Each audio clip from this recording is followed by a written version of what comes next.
सुप्रभात बच्चों। आज हम हिंदी व्याकरण का टॉपिक अलंकार पढ़ेंगे। अलंकार जिसका शाब्दिक अर्थ होता है आभूषण।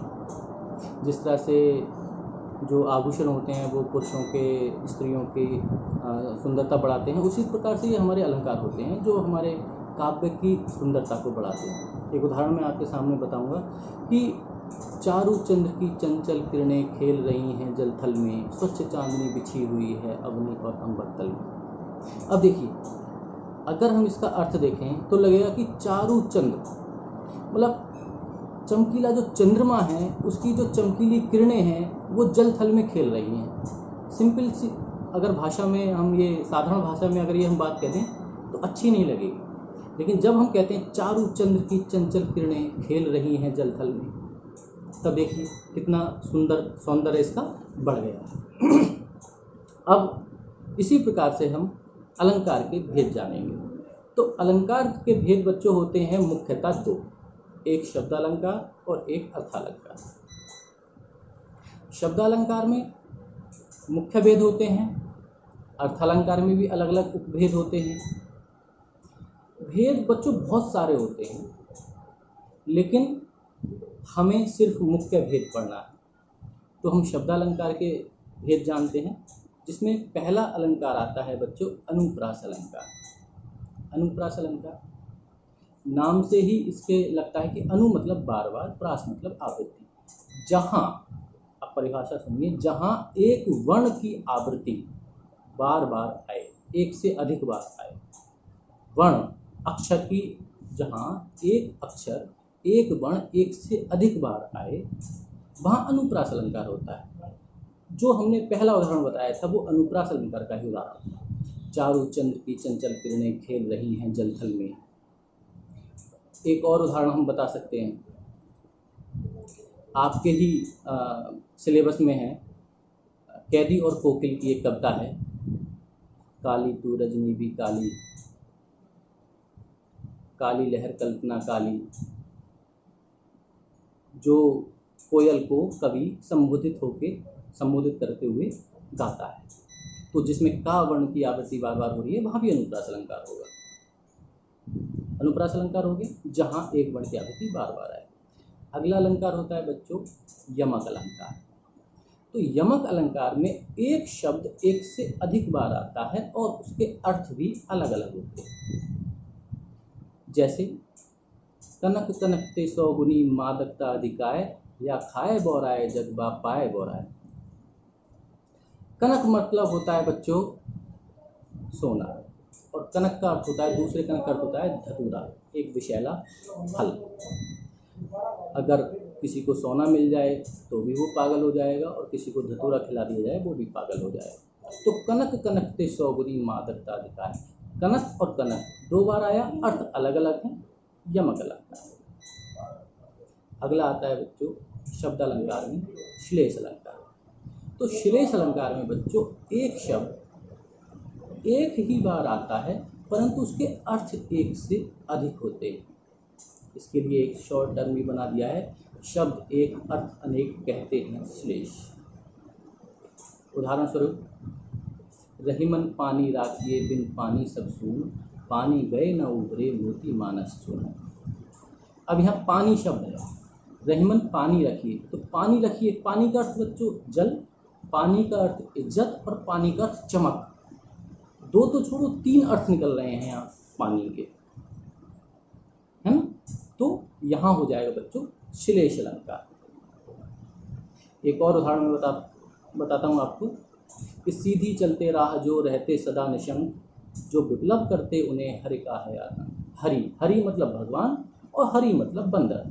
जो सीधी राह चलते हैं वो बिना डरे रहते हैं, और जो विप्लव करते हैं, उत्पात मचाते हैं, उन्हें भगवान का भी डर रहता है, और बंदर के सामने आप शैतानियाँ करोगे वो भी आपको काट लेगा।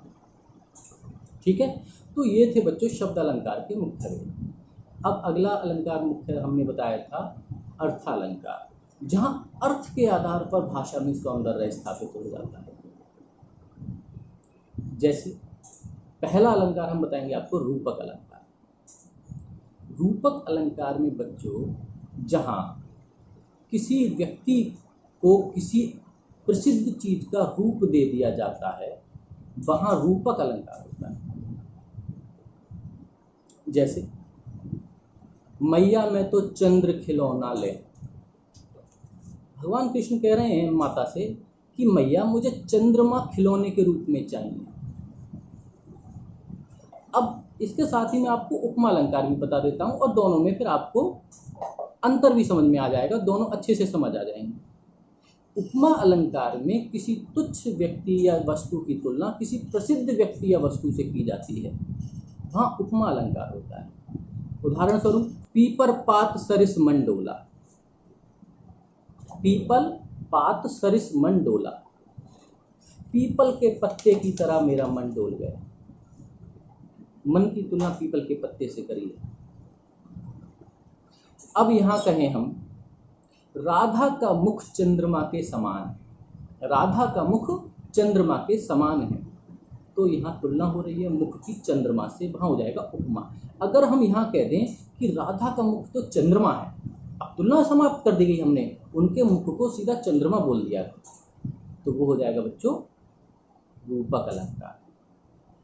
हरिपद कोमल कमल से, हरि के पैरों की तुलना, भगवान के पैरों की तुलना कमल से की जा रही है।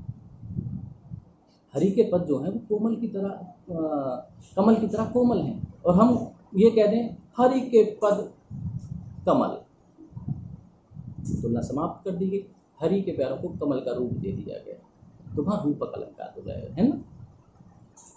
ठीक, अब अगला अलंकार होता है बच्चों उत्प्रेक्षा। अब उत्प्रेक्षा इन दोनों के बीच की कड़ी है, रूपक के और उपमा के, जहां किसी संभावना व्यक्त की जाए, जहां कोई संभावना व्यक्त की जाए या उपमेय में उपमान का भेद की संभावना व्यक्त की जाए, वहां उत्प्रेक्षा अलंकार होता है। इसका एक छोटा सा आप ट्रिक है कि मनु मानो और जनु जानो, इस तरह के शब्द वहां आते हैं, जहां कि मानो। ठीक है बच्चों, अगला अलंकार आता है मानवीयकरण। मानवीयकरण में बच्चों किसी निर्जीव या प्राकृतिक वस्तु को मनुष्य का रूप दे दिया जाता करते हैं। मेघ आए बन ठन के समर के, मेघ जो एक प्राकृतिक वस्तु है, आए बन ठन के समर के, बनता ठमरता है इंसान, यानी कि मेघों को इंसान के रूप में प्रस्तुत किया गया है, तो वहां हो जाएगा बच्चों मानवीयकरण, मतलब उस वस्तु का मानवीयकरण कर दिया गया, मनुष्य के रूप में प्रस्तुत किया गया है। ठीक है, फूल हंसे कलियां मुस्काई, फूल हंसते नहीं है, कलियां मुस्काती नहीं है, वो तो खिलते हैं, लेकिन उनको जिस तरह से इंसान हंसते खिलते हैं उसी तरह से फूल हंसे कलियां मुस्काई, फूलों का मानवीकरण कर दिया है, मानवीकरण अलंकार हो गया। और फिर अब अंतिम है, अंतिम मुख्य है अतिशयोक्ति अलंकार, जहाँ किसी का वर्णन बड़ा बढ़ा चढ़ा के किया जाए, बहुत ज़्यादा बढ़ा चढ़ा के किया जाए। जैसे हनुमान की पूंछ में लगन न पाई आग, लंका सारी जल गई गए निशाचर भाग। हनुमान की पूंछ में आग भी नहीं लगी और लंका जब जल गई। आपने 8th क्लास में भी पढ़ा होगा सुदामा चरित में, पानी परात को हाथ छुओ नहीं नैनन के जल से पग धोए, मतलब पानी की परात को हाथ भी नहीं लगाया और आंखों से इतने आंसू निकले कि उन्होंने धो दिया सुदामा के पैरों को, तो कितना बड़ा चढ़ा के बोला गया। तो यहाँ कौन सा अलंकार होगा बच्चों? अतिशयोक्ति। तो ये थे आपके मुख्य अलंकार। अब बच्चों आप कुछ उदाहरण देखेंगे और उनमें अलंकार को पहचानेंगे कि किस उदाहरण में कौन सा अलंकार, और उसके पश्चात हर एक अलंकार का एक एक उदाहरण खोज कर लिखें। ठीक है बच्चों, ये आपका गृह कार्य होगा। धन्यवाद।